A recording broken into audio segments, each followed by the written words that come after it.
My name's Lorene. I used to think being a good daughter meant keeping the peace, even when things didn't feel right. I stayed quiet for most of my life, even when I felt something was deeply off. But then came a moment that cracked everything open, subtle, quiet, but impossible to ignore. And from that point on, I couldn't go back to who I used to be. Stay with me through the end of this story. Then, let me know in the comments. Did I do the right thing? What would you have done if it were your family? I remember clearly. It was a Monday morning in April, the kind that feels like any other. Cold air slipping through the window panes, Seattle still half asleep outside. Nothing in that day warned me that my life was about to take a sharp turn. I had just finished folding the blue cardigan my grandmother had knitted for me 3 winters ago. The yarn had thinned out around the elbows, but I kept it anyway. It smelled faintly of her lavender soap. I tucked it into my suitcase like I was tucking in a piece of myself. The voicemail from my mother had come late the night before. Short and sharp. "You're the only one who can go. Derek and I can't leave work right now. You know how things are. And besides, you're the one she loves most, aren't you?" There wasn't a question in her tone. It wasn't a suggestion. It never was, with her. I had called off my next shift, filed an emergency leave request, and packed my bag within the hour. That's what you do, right? When your family needs you? Even when it doesn't feel like a request. I paused at the edge of the bed, staring at the duffel bag. Something gnawed at me. Not exactly dread, but the kind of low, restless tension that doesn't fully form until it's too late. I was trained to recognize symptoms, signs, early warnings, but nothing in nursing school prepares you for the emotional wounds that fester quietly inside a family. You just learn to cope. You normalize the ache. Before I zipped the bag shut, my phone buzzed. Unknown number. If she were still alive, she wouldn't let this happen. I blinked at the message. It didn't make sense. She obviously meant my grandmother, but she was still alive. At least, as far as I knew. I stared at the screen for a long time, thumbs hovering. No name, no follow-up, just silence. I slipped the phone into my coat pocket and told myself it was probably a mistake. Maybe spam. Maybe someone meant to text someone else. But the tightness in my chest didn't ease. The drive from Seattle to Willow Glen took a little over 4 hours. I hadn't been back in nearly 3 years. Every mile closer felt like stepping backward into a life I thought I'd left behind. Familiar road signs blurred past. The faded diner off Route 17, the old gas station with the broken neon lights. By the time I turned onto the gravel road that led to my grandmother's house, the sun had begun to dip behind the hills. Shadows stretched long across the field, and the pine trees lining the driveway stood like silent witnesses to everything I was about to walk into. The house hadn't changed. Weathered cedar shingles, porch swing creaking in the wind, the same chipped mailbox we'd painted together when I was 9. But the neighborhood was different now. Developers had moved in, swallowing up lots with fancy names like Willow Glen Estates. The old world was being eaten alive by the new. Her house stood stubbornly in the middle of it all, like a memory refusing to be erased. I sat in the car for a moment, engine humming, eyes fixed on the front door. I should have felt peace, relief.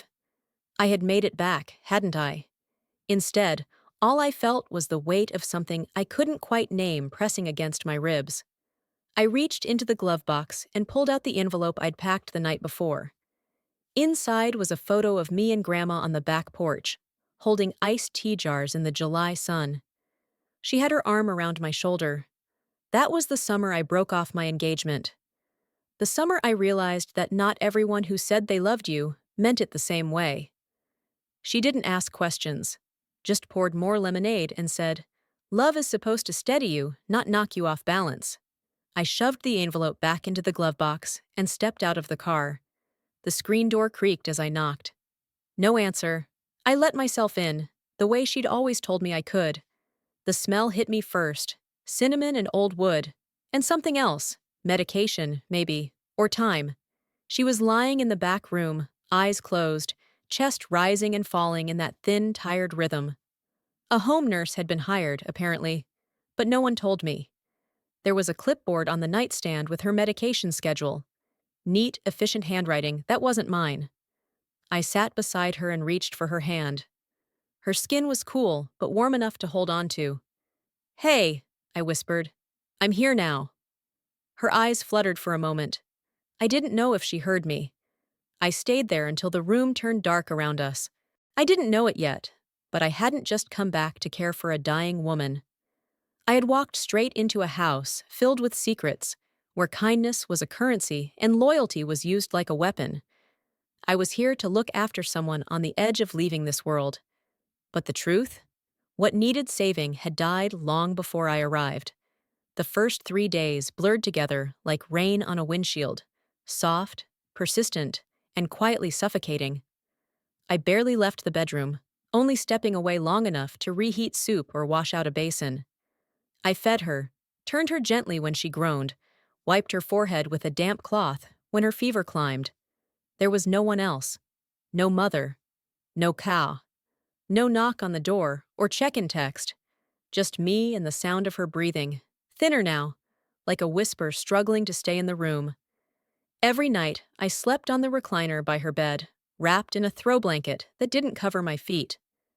My back ached, my eyes stung, but I kept going. Because that's what you're supposed to do for the people you love, right? Show up, stay quiet, don't ask for help.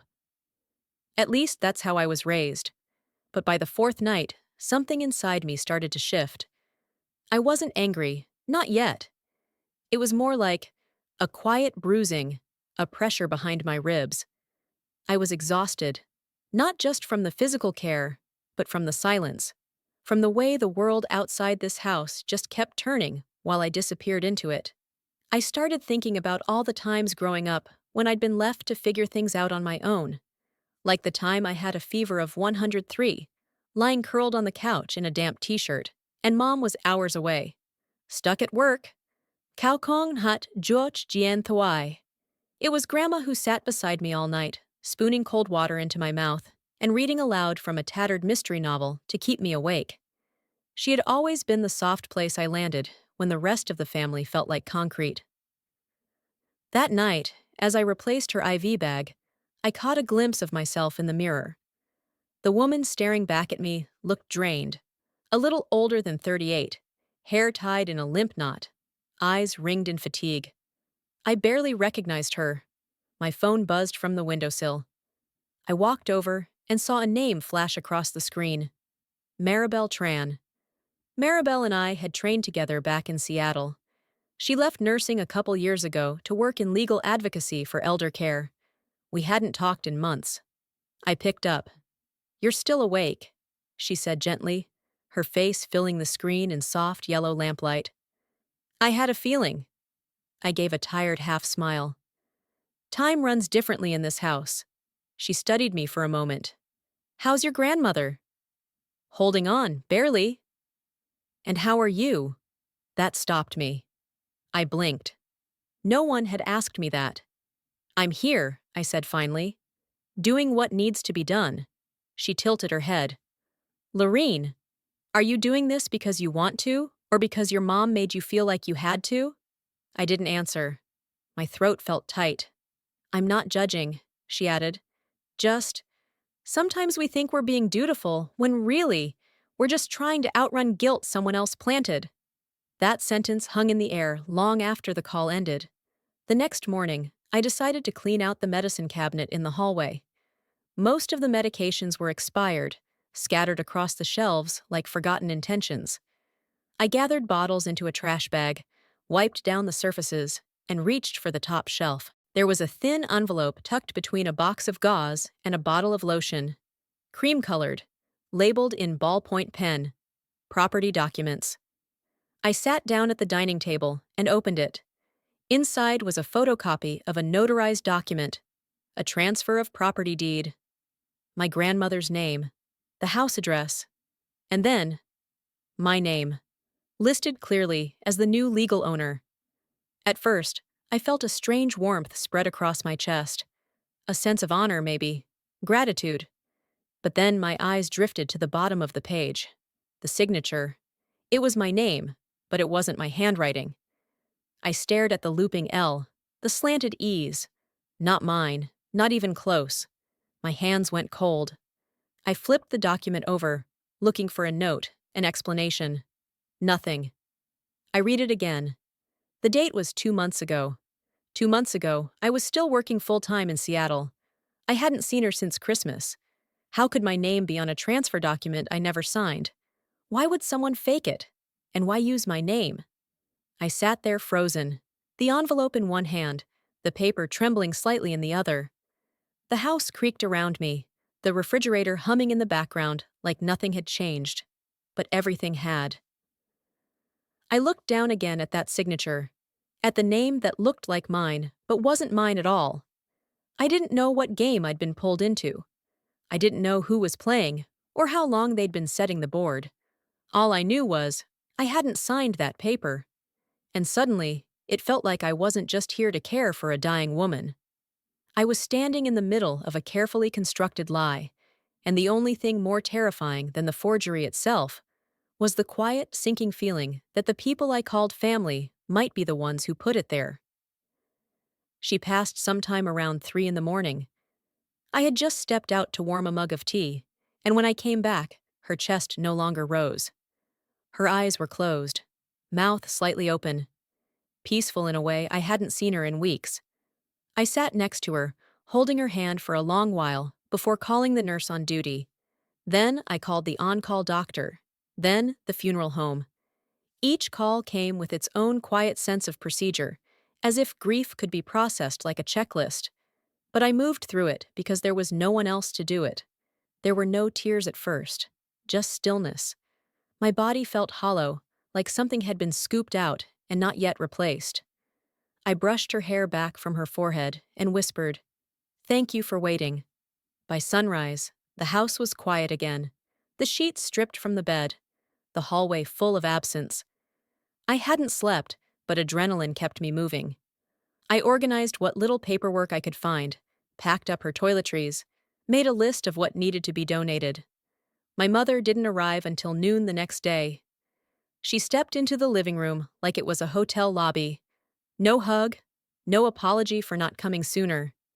Just a glance around the room and a muttered, "Place smells like dust and pills." Derek followed a couple hours later, wearing a windbreaker 2 sizes too large and carrying nothing but a paper bag from the grocery store. He set it on the counter, then asked if there was beer in the fridge. That was the tone for the rest of the day. The funeral was small. A quick service at the local chapel. No open casket. No one cried except the woman who used to walk Grandma's dog every Thursday. My mother stayed near the door the entire time, talking in hushed tones with an acquaintance from church. Derek scrolled through his phone. I stood near the front, fingers knotted together, wondering how something so enormous could feel so performative. Later that evening, when the house had emptied out, I asked my mother quietly, "Did she leave anything?" "A will?" She didn't even look up from her tea. "There's no will. She didn't believe in that stuff, said it just causes more drama. She told me once she wanted me to—" "Lorene." Her voice had that tone, firm, final. "She's gone. It's done. Consider it your way of paying respects and let it go." I didn't say anything. I just watched her sip her tea like we were discussing the weather. Something in me tightened. Derek cleared his throat and pulled a folded document from his coat pocket. "We had her sign a property transfer before she got too bad," he said. "Split everything even. Seemed like the fairest way." He handed it to me like it was a favor. I unfolded the paper, scanning the names, the notary stamp, the date. About 6 weeks ago. My name wasn't on it, just his and Mom's. "She never told me," I said quietly. "Well," Derek shrugged, "you weren't around." "And she didn't want a fuss." "I was here. I've been here." Mom set her cup down hard enough to make it clink. "You always overthink things. Look, you're not a kid anymore. This isn't the time to get emotional." "No," I said. more to myself than anyone else. It's the time to ask questions. They didn't respond. Mom picked up her phone. Derek wandered into the kitchen. Later that night, I took the folder I'd found earlier, the one with the forged signature, and the new document Derek had given me, and drove into town. The only law office still open was a small firm with a hand-painted sign that read Burke and Lynn Associates. I stepped inside, hands trembling. The woman at the front desk looked at me kindly. "We're about to close, but I can call one of the partners." A man named Richard Lynn came out, glasses pushed to the top of his head, sleeves rolled up like he'd just finished wrestling with a fax machine. I explained, as simply as I could, what I'd found. He took the documents and scanned them for a long minute. "Well?" he said slowly, tapping the paper. "This one, the deed with your name, looks like a copy of a notarized transfer, but the notary information is incomplete. See this code here?" He pointed at the lower corner. "This is a scanned file.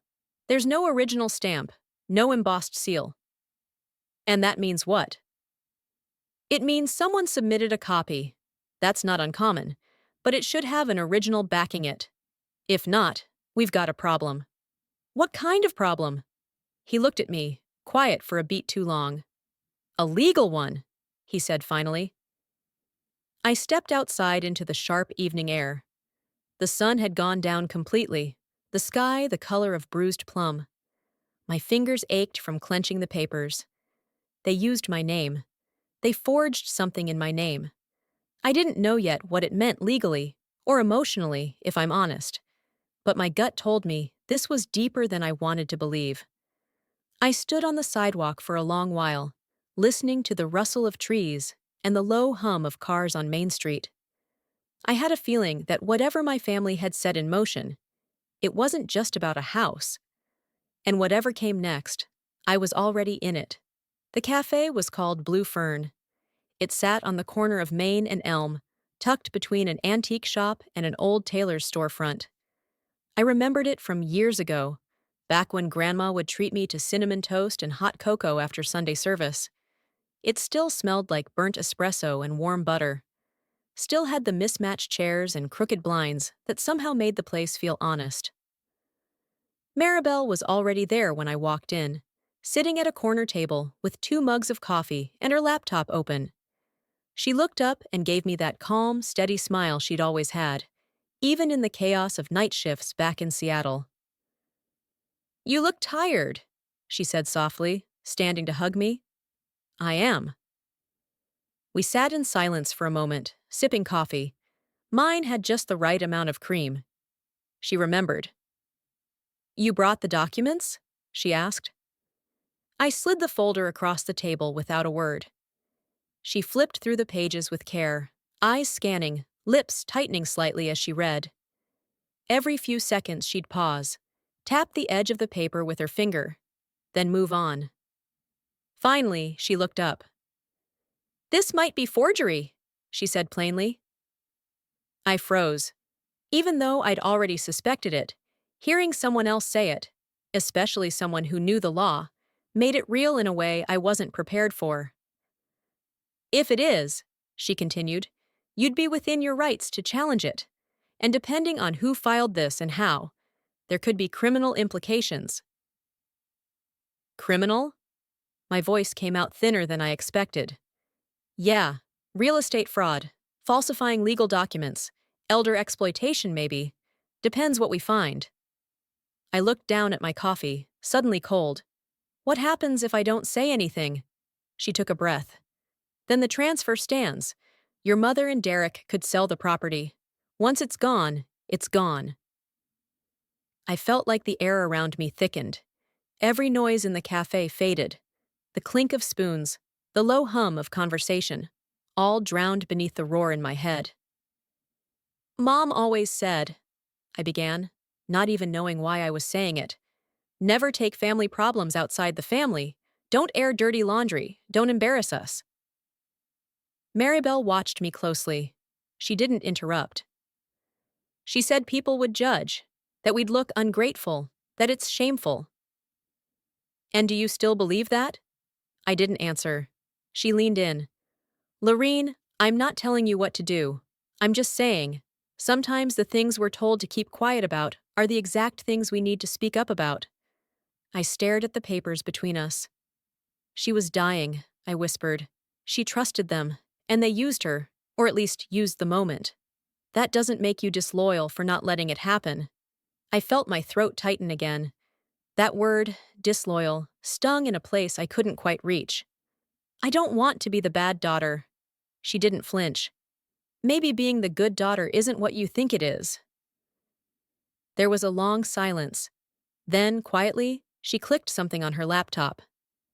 Look, she said, turning the screen toward me. The scanned document was open, metadata displayed in a side column. See this timestamp? She pointed. This file was last edited 5 days before your grandmother passed. I stared at it. That was the week she stopped talking. The week she barely opened her eyes. She was still breathing, but she wasn't there. Not in the way she'd always been. She couldn't have signed anything by then, I said, barely above a whisper. No, Maribel agreed. And if someone submitted this version, knowing she couldn't consent, that's manipulation at best, fraud at worst. I leaned back in my chair, the wood creaking beneath me. My hands were shaking. I didn't even realize I'd been gripping the edge of the table.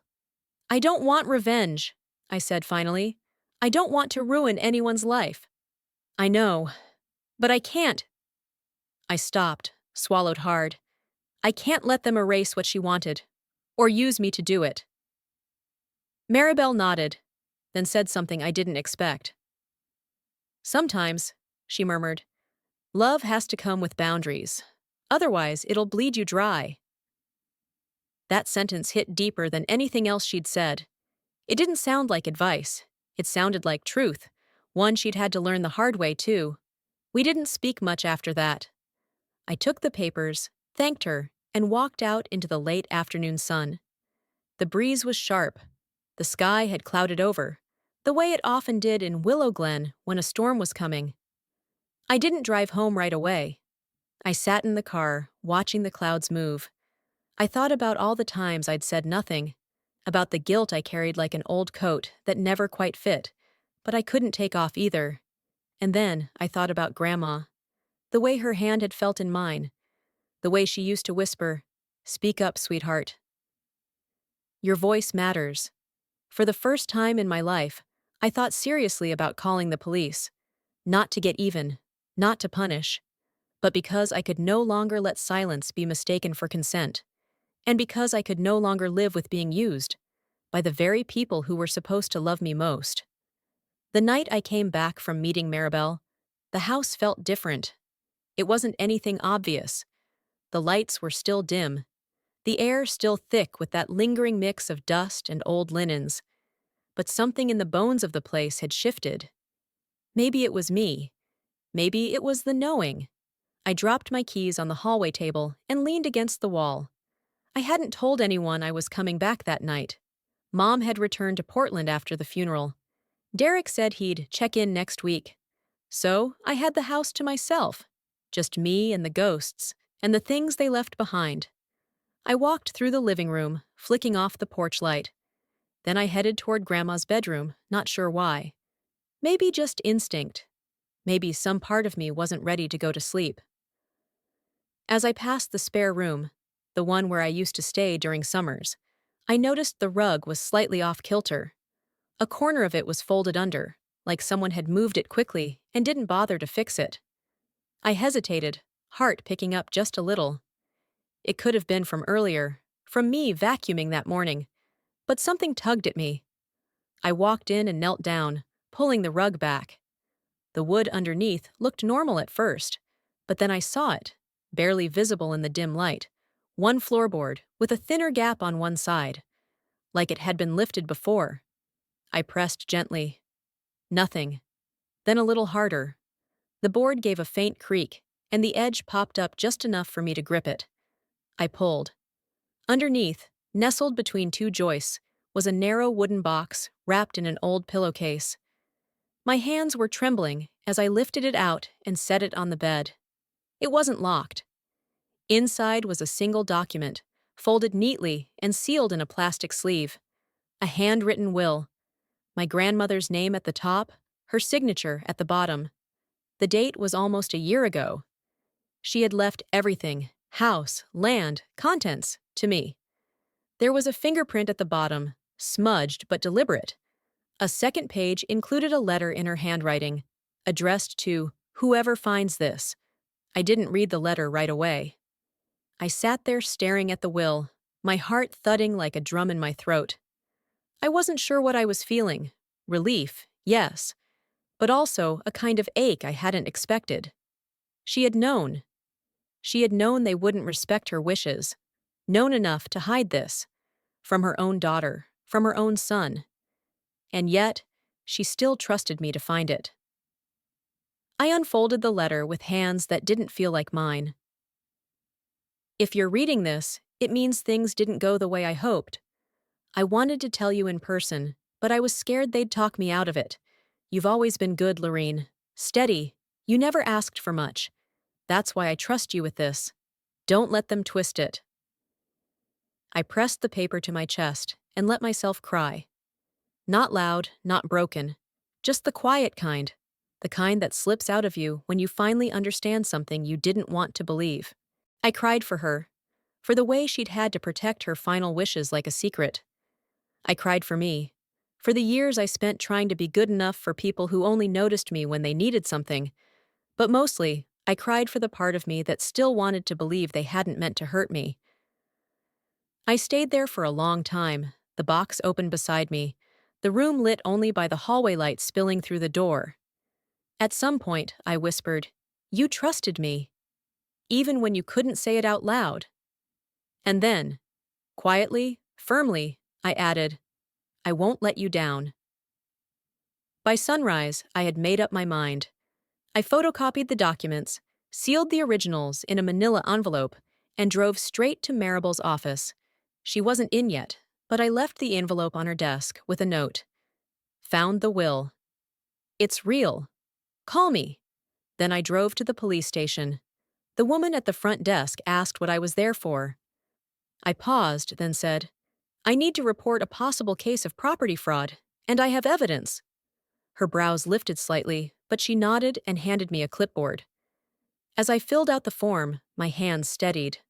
My breath slowed. I felt clear. This wasn't about revenge. It wasn't even about money. It was about honoring the only person in my family who had ever seen me for who I really was. And it was about finally drawing a line. One they couldn't cross anymore. Not with my name. Not with my silence. The conference room at the Willow Glen Police Department was smaller than I expected. Just 4 chairs, a long table, and a humming fluorescent light that buzzed like it had something to say. I sat at one end, hands folded, manila folder resting quietly in front of me, like a loaded weapon. Maribel sat beside me, calm as always. She wore a blazer and no makeup, hair pulled into a neat ponytail. Her presence alone gave me the courage to stay in that chair, even as my stomach twisted. They walked in late, my mother first, hair fixed, lips tight, wearing the same black coat she'd worn to the funeral. Derek shuffled behind her, chewing gum like it was the only thing keeping him from exploding. They didn't acknowledge me, not a glance, not a word. Detective Harlan introduced himself, then explained the purpose of the meeting. To clarify discrepancies in recent property filings concerning my grandmother's estate. That's what he called it, discrepancies. Like we were talking about a shipping error, not a betrayal. I slid the will across the table first. "This is the original," I said, keeping my voice even. "I found it hidden beneath the floorboards in her spare room. It names me as the sole heir." My mother didn't touch it. She folded her arms. "That doesn't prove anything," she said flatly. "It's signed. It has her fingerprint." "Anyone can fake a fingerprint." Maribel leaned forward. "We've already had it preliminarily authenticated, and we've filed a request for forensic analysis, which will confirm whether it's legitimate. But what's more pressing..." She tapped the second document on the table, the forged one. "Is that this version, the one filed by your office, contains metadata that places the last edit 5 days before the decedent's death, at a time when, by Lorene's sworn statement and medical records, her grandmother was not conscious enough to consent to anything. Derek scoffed. So what? Maybe she filled it out earlier and we just submitted late. Then why wasn't it signed by Lorene herself? Maribel countered. Silence. I watched my mother's jaw twitch, her fingers tapping against her sleeve in that exact rhythm I remembered from my childhood. 4 beats, pause, repeat. Her tell when she was backed into a corner. She turned to me suddenly. You don't feel even a little ashamed? Sitting there, throwing accusations at your own mother? I didn't flinch. If I stay silent, I said, then I'm the one betraying her memory. Not you, me. She narrowed her eyes. She was confused at the end. You think she knew what she was doing? You think you know better than your own mother? I think I know when someone loves me, I said, voice low. And I think I know what it means to be used. Derek cut in, voice rising. This is about money, isn't it? You quit your job, came down here smelling blood, hoping to cash in. I left my job to take care of her when no one else would, I snapped, the first edge of heat slipping into my voice. Where were you when she needed help walking to the bathroom? When she cried because she didn't recognize the ceiling fan? You were too busy filing fake papers and pretending it was for her own good. He stood, chair scraping back. You're acting like a damn saint. Derek, the detective warned, raising a hand. Sit down. He sat, grumbling. My mother didn't look at me. She addressed the detective directly. She's always been fragile, sensitive. She lets people put ideas in her head. I wouldn't be surprised if she's being manipulated by this lawyer friend of hers. She doesn't understand how real life works. She never has. It was that sentence, simple, dismissive, that snapped something in me. Not the accusation, not even the patronizing tone. It was the certainty, the way she said it like it was gospel, like she could reduce me to a footnote in my own life. I used to believe you, I said, that I was too soft, too naive, that everything was my fault because I couldn't see the bigger picture. I looked her straight in the eye. But this isn't about being weak. It's about knowing right from wrong. And for once, I'm choosing not to unsee what's in front of me. Detective Harlan cleared his throat. We'll be forwarding both documents to the county investigator. The notary involved in the forged filing has already admitted the original signatures were never verified in person. We're also reviewing camera footage and digital logs from the filing office. My mother's face paled slightly. Derek looked at her, as if only now realizing just how deep the water had gotten. We ended the meeting without another word exchanged. No goodbye, no apology. Just paper shuffled into folders and tension thick enough to choke on. As I stepped out into the parking lot, the wind whipped through my coat. The sky above Willow Glen was dull and gray, like it had held its breath for too long. I used to think I needed her forgiveness, her approval, her belief. But as I watched her walk away, her heels clicking against the pavement like punctuation, I finally understood. I didn't need to belong to people who could justify betrayal with blood. I didn't walk out of that station alone. I walked out as someone who no longer needed to be claimed. The courtroom wasn't anything like I'd imagined. No dramatic lighting or polished wood like on TV. Just dull beige walls, a wall clock ticking too loud, and a judge who looked more tired than stern. But somehow, that made it feel more real. Like this wasn't a performance, it was a reckoning. I sat with Maribel on my left, the original will in a file folder on the table between us. Across the room, my mother sat stiffly beside her lawyer, arms folded, eyes sharp. Derek looked lost. Sweaty palms, twitching knee, like he was waiting for someone to call cut and let him off the hook. The judge called us to order and read the case summary.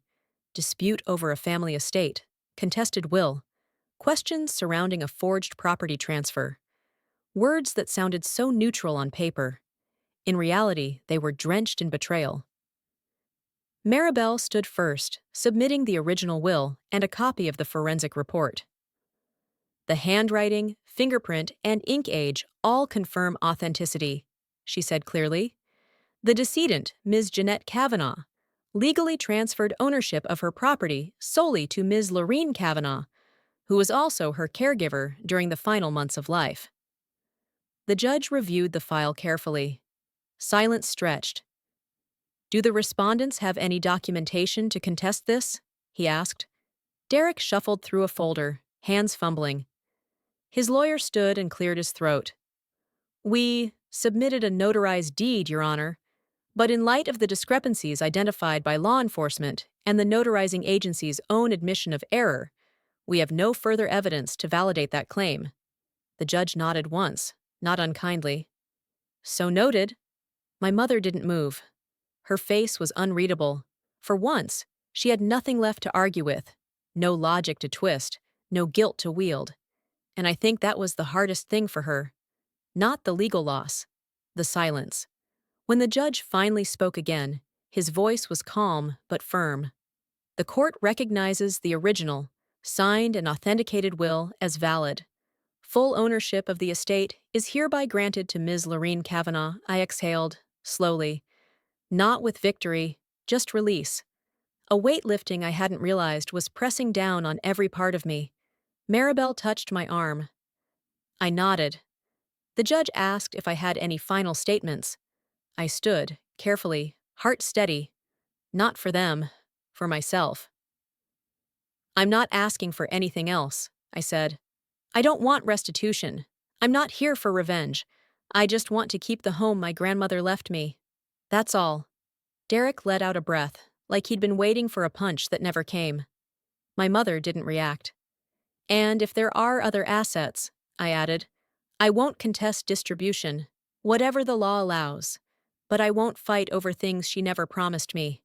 That was the moment. The moment I stepped out of the story they'd written for me. The greedy daughter. The manipulated victim. The child who owed everything. I walked out of the courtroom lighter than I'd walked in. Outside, the sun had started to peek through the clouds, casting slanted light across the courthouse steps. It was still cool for a spring afternoon, and the wind tugged gently at my coat as I stood waiting for Maribel. That's when my mother approached. Her steps were slow, but not hesitant. Deliberate. Controlled. She stopped just a few feet away from me. I braced myself. She opened her mouth like she was about to say something, but the words never came. Maybe she couldn't find them. Maybe she finally understood they wouldn't matter. I didn't speak either. I just looked at her, fully, clearly. Not as the woman I had spent most of my life trying to please, but as someone who had chosen, again and again, to place control over connection. Her hand twitched like she wanted to reach for me. Instead, I turned and walked away. Not fast, not dramatic, just steady. Like I was walking home, because I was. Not to the house exactly, but to myself. For so many years, I'd been waiting for her to apologize, to explain, to soften. But as my footsteps echoed down the steps, I realized I didn't need any of that anymore. I didn't need her to say she was wrong. I didn't even need her to admit she'd hurt me. All I needed was to stop carrying the weight of waiting. I didn't look back. I didn't have to. That final silence between us, that was my closure. And in it, I found something stronger than forgiveness. Peace. Not the kind that comes from making things right. The kind that comes from finally walking away from what never was. It had been 3 weeks since the hearing. The air in Willow Glen had shifted, like it always does in late spring. Cooler mornings, softer light in the evenings, the kind that stretches shadows, but makes everything feel calmer somehow. I was back at the house. My house now. Most of the rooms still looked exactly the same. I hadn't changed much. I didn't repaint the walls or replace the faded curtains in the kitchen. I didn't toss the crocheted pillows she made or refinish the scuffed floorboards. Everything felt like her. And I wasn't ready to let that go. But I did fix the back porch. That creaky wooden step that she always warned me about. "One day you're gonna fall right through it, girl." I finally got around to repairing it. It felt like answering a promise I never got to say out loud.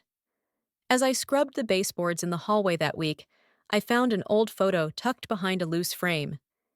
It was me and Grandma sitting on the porch, barefoot, eating watermelon and laughing at something I couldn't remember.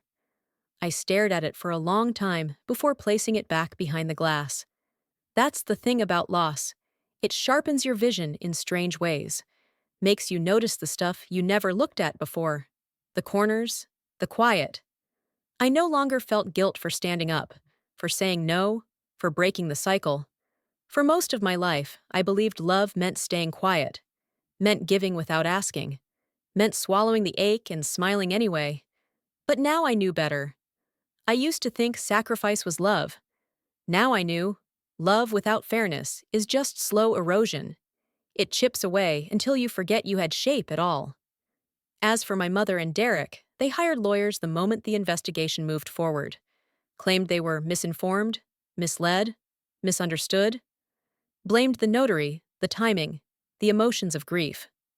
Blamed me too, of course. She blew it all out of proportion, I overheard Derek saying at the general store. We were just trying to take care of things. But this time, the town didn't nod along.